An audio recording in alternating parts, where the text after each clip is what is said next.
কোনোভাবেই মেনে নেওয়া যায় না। চলন্ত ট্রেনে তরুণীকে গণধর্ষণ। সিলেট থেকে চট্টগ্রামগামী উদয়ন এক্সপ্রেসে এক তরুণীকে ধর্ষণের অভিযোগ উঠেছে। এই ঘটনায় 3 জনকে গ্রেপ্তার করেছে রেলওয়ে পুলিশ। গ্রেপ্তার 3 জনেই ট্রেনে খাবার সরবরাহকারী প্রতিষ্ঠান এস.এ. কর্পোরেশনের কর্মী। একই ঘটনায় ট্রেনের পরিচালক গার্ড আব্দুর রহিমকে সাময়িক বরখাস্ত করেছে। গ্রেপ্তার 3 জন হলেন মোহাম্মদ জামাল, মোহাম্মদ শরীফ ও মোহাম্মদ রাশেদ।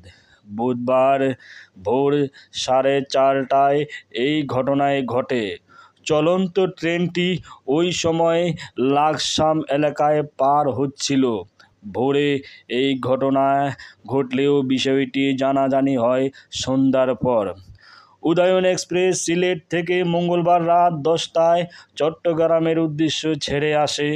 চট্টগ্রাম পৌঁছা বুধবার সকাল 8টায়।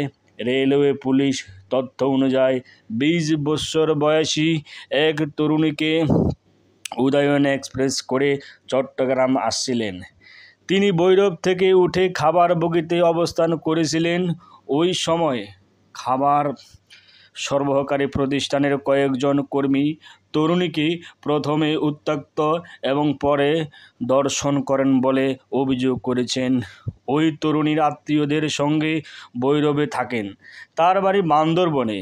তিনি বাড়ি যাওয়ার জন্যই চট্টগ্রামে আসছিলেন। চট্টগ্রামের রেলওয়ে থানার ভারপ্রাপ্ত কর্মকর্তা ওসি এস.এম.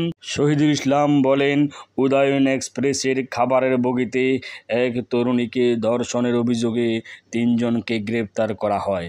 তাদের আদালতের মাধ্যমে কারাগারে পাঠানো হয়েছে। জিজ্ঞাসাবাদের জন্য 7 দিনের রিমান্ডের প্রার্থনা করা হয়েছে। ওই তরুণী পুলিশ হেফাজতে রয়েছে। এভাবেই দিন দিন ধর্ষণ বেড়ে যাচ্ছে সারা দেশে। সঠিকভাবে বিচার যদি না হয় তাহলেই সামনেই যুব সমাজ এবং ধর্ষণের ঘটনা আরও বেড়ে যাবে। তাই তো সরকারকে আরও ভালো করে এদের বিচারের মুখোমুখি নিতে হবে।